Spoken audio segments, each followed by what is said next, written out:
नमस्कार, मेरा नाम है निखिल और आप देख रहे हैं भारत के ऐतिहासिक किस्सों से जुड़ा हमारा रोजाना का कार्यक्रम तारीख। Brought to you by Kuku FM. Download the app now. आज 26 सितंबर है और आज ही के दिन साल 1932 में भारत के पूर्व प्रधानमंत्री डॉक्टर मनमोहन सिंह का जन्म हुआ था।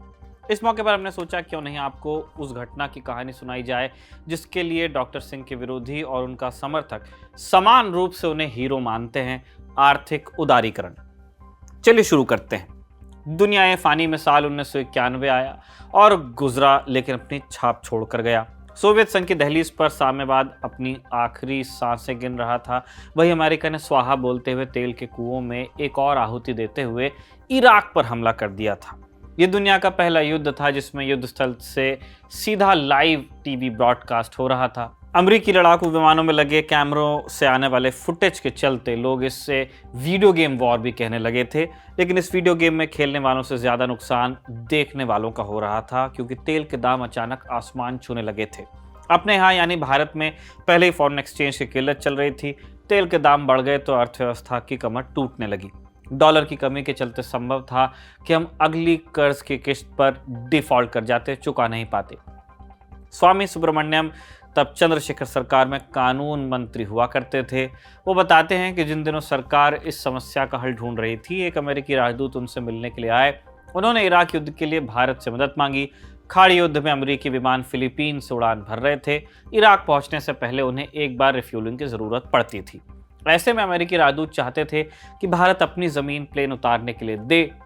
इस काम के लिए अमेरिका 3 गुना कीमत देने को तैयार था, लेकिन सुब्रमण्यम स्वामी इतने में तैयार नहीं थे। उन्होंने राजदूत को बताया कि उन्हें तुरंत $2 बिलियन की जरूरत है। अमेरिका तब IMF में 87% वोटिंग राइट्स रखता था, लगभग पूरे। सुब्रमण्यम स्वामी ने कहा कि अगर अमेरिका भारत को 2 बिलियन का लोन दिला दे तो उन्हें विमान उतारने के लिए जमीन मिल जाएगी।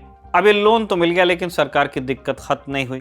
फरवरी में बजट पेश होना था। इधर कांग्रेस, जो सरकार को बाहर से समर्थन दे रही थी, उसने एक पूर्ण बजट का समर्थन करने से मना कर दिया।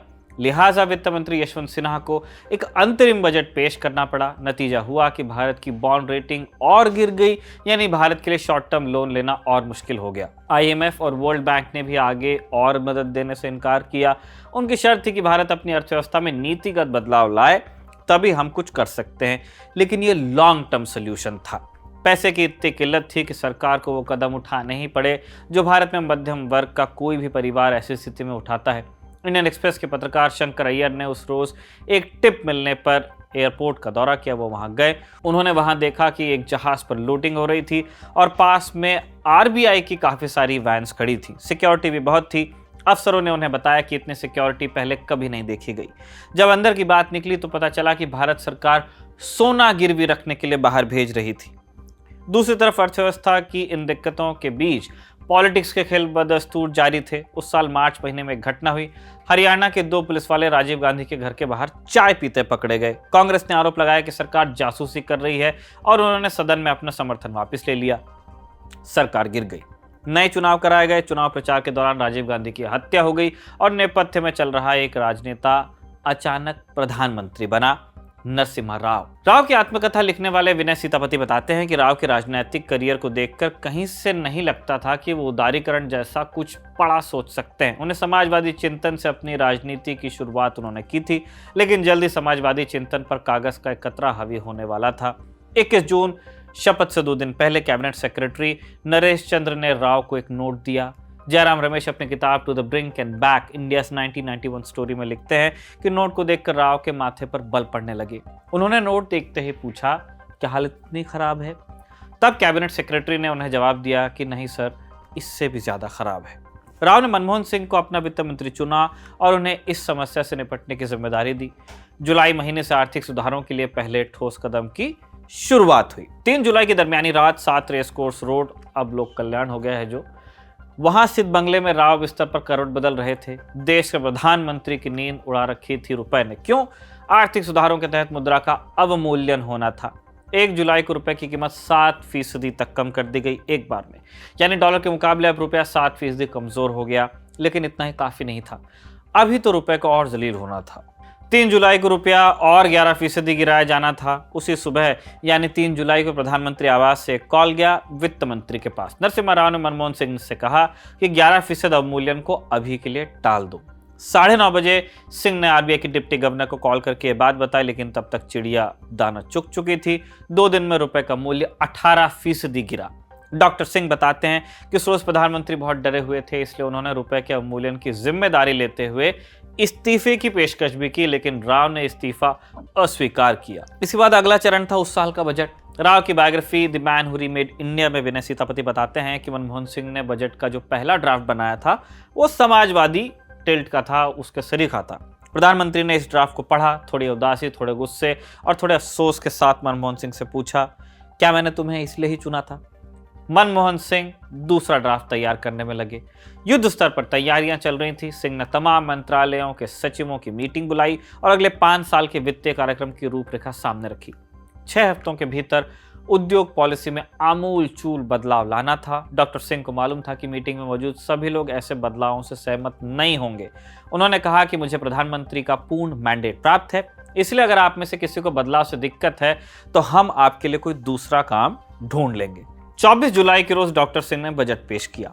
18,650 शब्दों का यह भाषण आज तक का सबसे लंबा बजट भाषण था। इस भाषण में मनमोहन सिंह कहते हैं, किसी विचार का सही समय आ जाए तो फिर उससे कोई ताकत रोक नहीं सकती। बजट भाषण के कुछ मुख्य बिंदु ये थे। आयात शुल्क को 300% से घटाकर 50% किया गया। सीमा शुल्क को 220% से घटाकर 150% किया गया। आयात के लिए लाइसेंस प्रक्रिया को आसान बनाने का प्रावधान रखा गया। बजट में उदारीकरण, निजीकरण और वैश्वीकरण यानी कि LPG, liberalisation, privatisation and globalisation की बात कही गई। इस बजट को भारतीय इतिहास का सबसे क्रांतिकारी बजट माना जाता है, लेकिन तब भविष्य देखने की ताकत किसी में नहीं थी। डॉक्टर सिंह बताते हैं कि खुद प्रधानमंत्री इन सुधारों को लेकर पूरी तरह आश्वस्त नहीं थे। मनमोहन सिंह ने उन्हें भरोसा दिलाने की कोशिश की तो राव ने मजाकिया लहजे में उनसे कहा, अगर सब ठीक रहा तो हम इसका क्रेडिट मिलकर लेंगे, लेकिन अगर चीजें सही नहीं हुई तो मैं सारा ठीकरा फोड़ूंगा तुम्हारे सर पे। इसके अलावा विपक्ष ने भी संसद में खूब बवाल मचाया। पूर्व प्रधानमंत्री चंद्रशेखर ने कहा कि कुछ ऐसे ही ईस्ट इंडिया कंपनी भी भारत आई थी और अंततः देश गुलाम हो गया था। इस पर प्रधानमंत्री राव ने उन्हें बीच में टोकते हुए कहा, चंद्रशेखर जी, मैंने तो आपके आदमी यानी कि मनमोहन सिंह को ही वित्त मंत्री बनाया है, फिर आप क्यों आलोचना कर रहे हैं? इस पर चंद्रशेखर ने नरसिम्हा राव को तब जवाब दिया था, राव जी, बात तो आपकी सही है, लेकिन जिस चाकू को हम सब्जी काटने के लिए लाए थे उससे आप हार्ट का ऑपरेशन कर रहे हैं। लेकिन ये ऐसी तमाम प्रतिक्रियाएं जो तब आई थी कालांतर में गलत साबित हुई। अर्थव्यवस्था के लिए अपनाई गई उदारीकरण की नीति सफल रही। गिरवी रखा गया देश का सोना साल के अंत तक वापस भी खरीदा गया।